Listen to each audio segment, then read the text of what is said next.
The young man struck the rice bowl with one palm, sending it flying. He then pulled back his bow and shot an arrow. When the arrow flew forward with the rice bowl, he quickly shot 2 more arrows, surrounding the bowl. In the end, the 3 arrows securely pinned the rice bowl to the target. His younger sister shook her head, saying his arrow switching speed was too slow. The young man, furious, was about to teach her a lesson when his older brother stopped him. The older brother grabbed a bow, struck 3 rice bowls into the air with a palm, and simultaneously shot 3 arrows. The 3 arrows pinned the 3 rice bowls to the 10-ring spot. Everyone around them praised his excellent archery skills.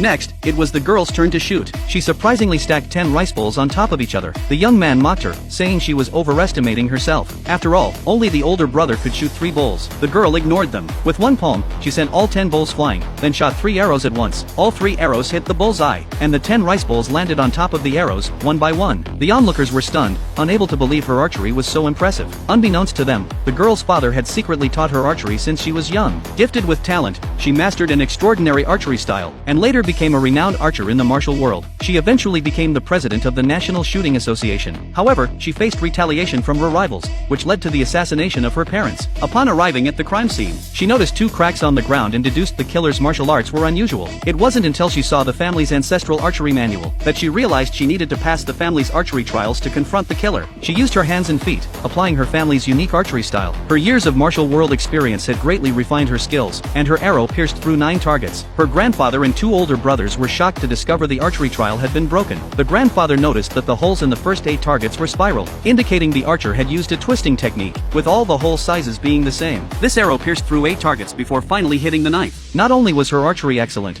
but she could also control the arrow's force. The older brother concluded that this was the secret move from the Zheng family's archery manual, one arrow to rule them all. But they couldn't figure out who had executed it. They suspected the archer might be the legendary arrow god spoken of in rumors. But little did they know, the archer was the girl they had always looked down upon. The older brother commanded the girl to seek out the archer, but she refused to follow their orders. Since she didn't want to help the Zheng family, the grandfather decided to use the upcoming martial arts competition as an opportunity to find her a husband. Unexpectedly, the girl said she wouldn't marry a man inferior to her. Upon hearing this, the older and younger brothers laughed at her, claiming she was just a concubine-born daughter, too lowly to have the right to choose a husband. The grandfather also stated that their family settled disputes with martial arts, and decided she would compete in an archery contest with her 2 brothers. If she lost, she would have to marry. The contest would consist of 3 rounds. The first round required shooting an arrow to pierce the target and extinguish the candles behind it. The younger brother kicked away a broken bow, saying the Zhang family had no suitable bow and arrows for her, but the broken bow and arrow would be enough for her. The